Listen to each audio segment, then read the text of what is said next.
नमस्कार, आप देख रहे हैं ब्रेकफास्ट न्यूज। आपके साथ मैं हूं इप्शिता सिंह। अरविंद केजरीवाल ने कांग्रेस महासचिव राहुल गांधी पर निशाना साधा है।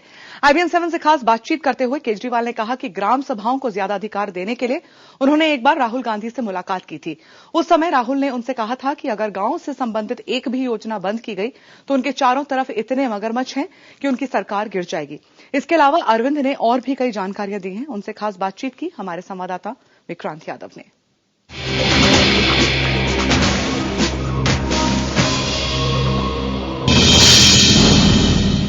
संसद में बीजेपी और कांग्रेस एक दूसरे पर निशाना साध रहे हैं। देश की संसद नहीं चल पा रही है, लेकिन एक आदमी ऐसा भी है जो संसद के बाहर सड़क पर है, लेकिन दोनों ही पार्टियों पर निशाना साध रहा है। जी हां, हमारे साथ बात करने के लिए मौजूद हैं अरविंद केजरीवाल। अरविंद, पहला सवाल, 26 तारीख का क्या मकसद था?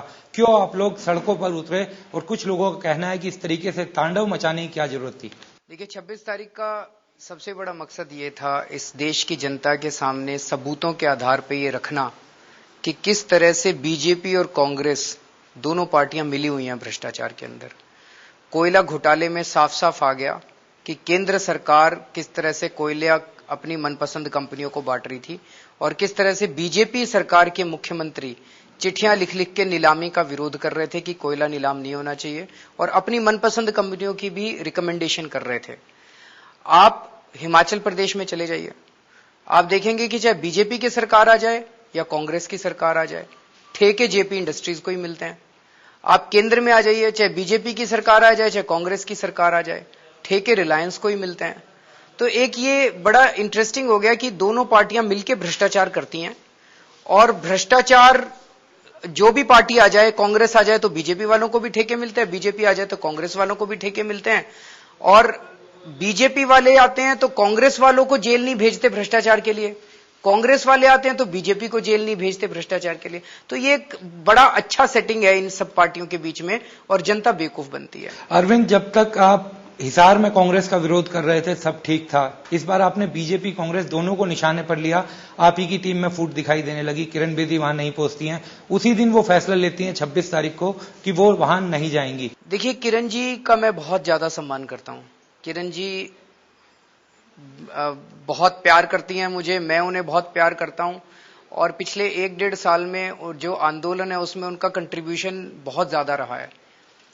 इस मुद्दे पे आके उनकी थोड़ी असहमति है कि बीजेपी को अपोज करना चाहिए कि नहीं करना चाहिए। उनका कहना है कि केवल हमें कांग्रेस को अपोज करना चाहिए। हम सब लोगों का यह मानना है कि बीजेपी और कांग्रेस एक ही सिक्के के दो पहलू हैं। दोनों पार्टियों में कोई फर्क नहीं है। जिसको जहां मौका मिला उसी ने देश को लूट लिया। येडियुरप्पा ने कर्नाटका में लूट लिया, हिमाचल प्रदेश में लूट लिया, निशंक ने उत्तराखंड में लूट लिया, बीजेपी में। तो जो मैं पिछले एक हफ्ते से हम काफी कोशिश कर रहे हैं, उसके पहले भी उनसे काफी बातचीत हुई थी, हमको मनाने की कोशिश कर रहे हैं कि बीजेपी के हाथ में देश का भविष्य सुरक्षित नहीं है। किरण जी का तो साफ कहना है कि बीजेपी का हमें साथ देना चाहिए। वो खुल के कह रही हैं कि हम रातों रात परिवर्तन नहीं ला सकते। अगर पॉलिटिकल पार्टी भी बनी है तो रातों रात वो परिवर्तन नहीं ला पाएगी, इसलिए हमें बीजेपी का साथ लेना पड़ेगा।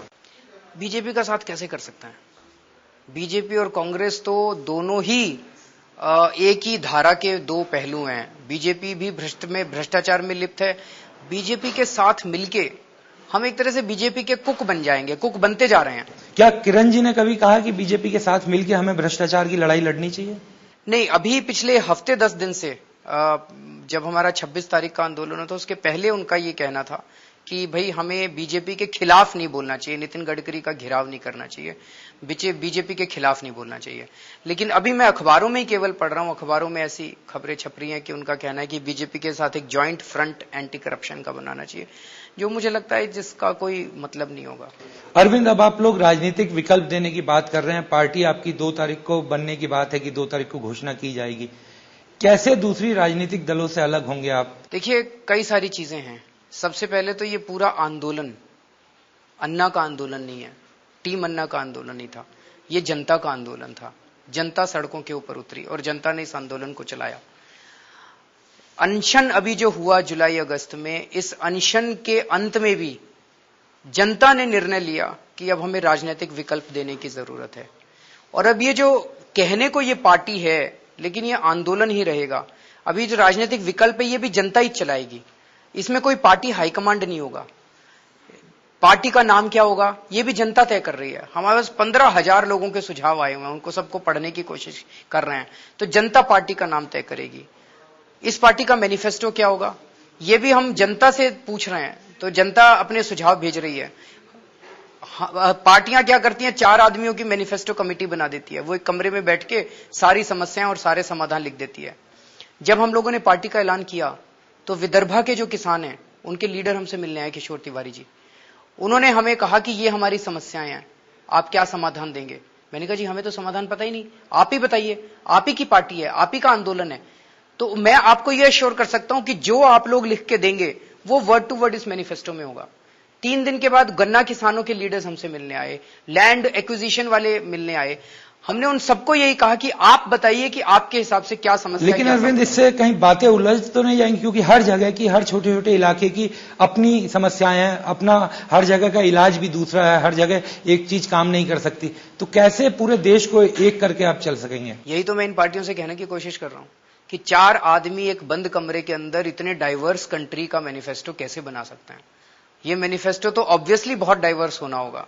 जो जिस इलाके की समस्या है वो उस इलाके के, यहां पे हमारा जो स्वराज का मुद्दा है, जो अन्ना जी कहते हैं ग्राम सभाओं को पावर दो, तो इसके अंदर ये सारी चीजें आ जाती हैं कि दिल्ली और राज्यों की राजधानी से ये देश की सरकार नहीं चलनी चाहिए। कोई भी गांव के अंदर क्या समस्याएं हैं और क्या समाधान है, ये समस्याएं और समाधान वहां के लोग तय करें कि हमारी क्या समस्याएं हैं। लेकिन अरविंद, सबसे बड़ी बात है कि योजनाएं बनाना तो आसान काम है, उसे लागू कैसे किया जाएगा। ग्राम सभा की बात तो राजीव गांधी भी क्या करते थे, वो भी कहते थे ग्राम सभाओं को मजबूत होना चाहिए, वहां से सत्ता संचालन होना चाहिए। आप लोग, अब आपकी किताब स्वराज में लिखा है कि ग्राम सभाओं को पूरी पावर देनी चाहिए, लेकिन उसे लागू जब करने की बात आती है तब दिक्कत होती है। आप कैसे ये इंश्योर कर सकते हैं कि इसे लागू किया जाएगा और इस तरीके से काम होगा? ये आपने राजीव गांधी जी की बड़ी इंपॉर्टेंट बात कही।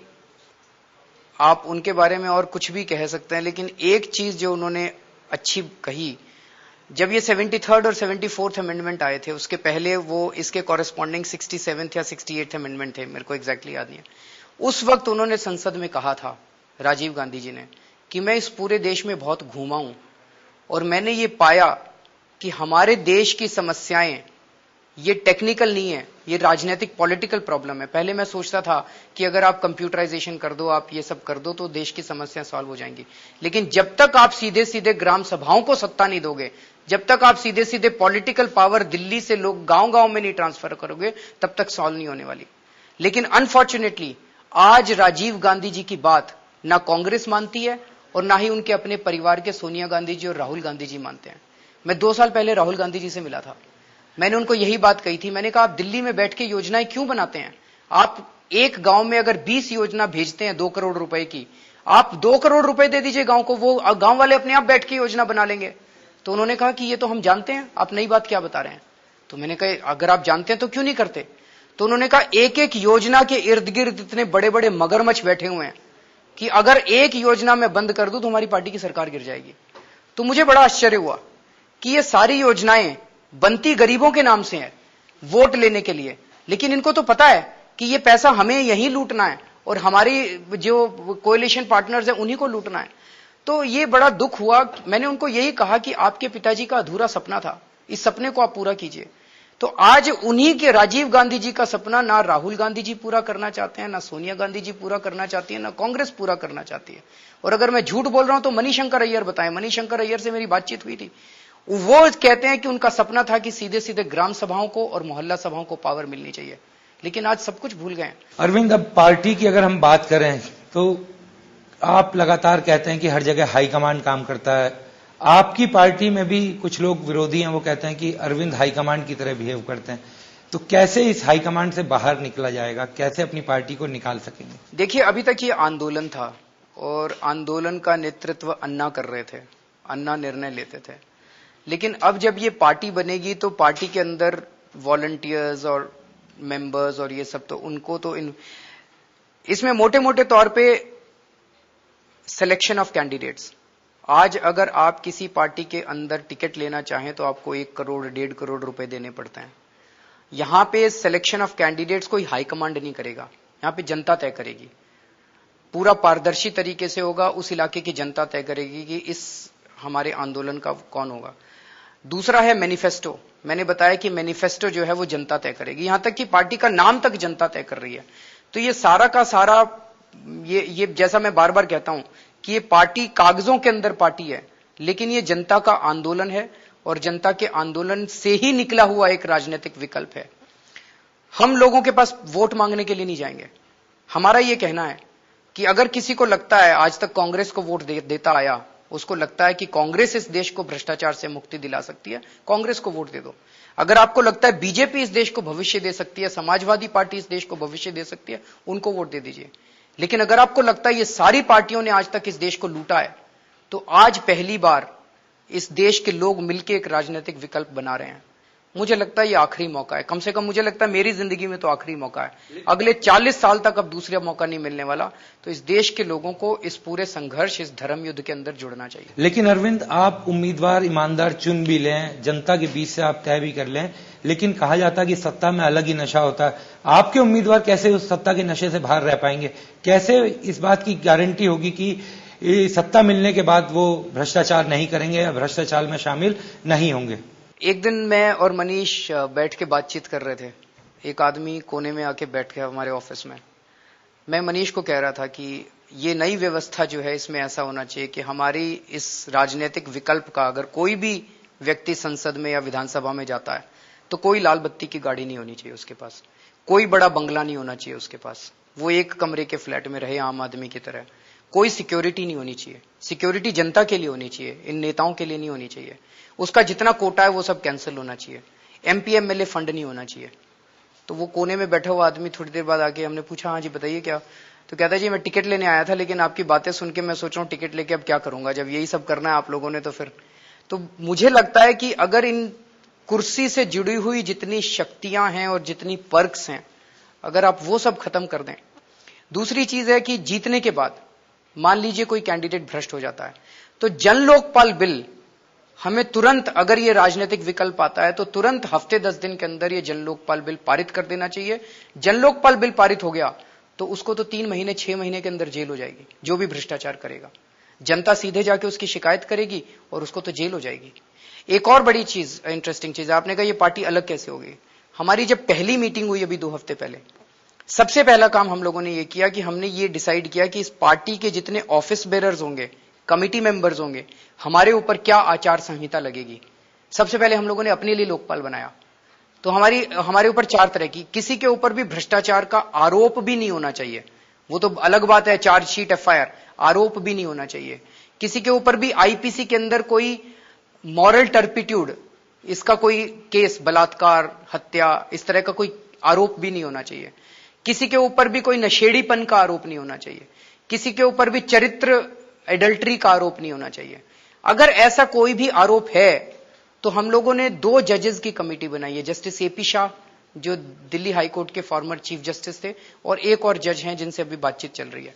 कोई भी नागरिक जाके इनको शिकायत कर सकता है, और अगर ये 2 जजेस कहेंगे तो उसको पार्टी छोड़नी पड़ेगी, उसको अपना पद त्याग करना पड़ेगा। तो हम पूरी कोशिश कर रहे हैं, जनता के बहुत अच्छे अच्छे सुझाव आ रहे हैं।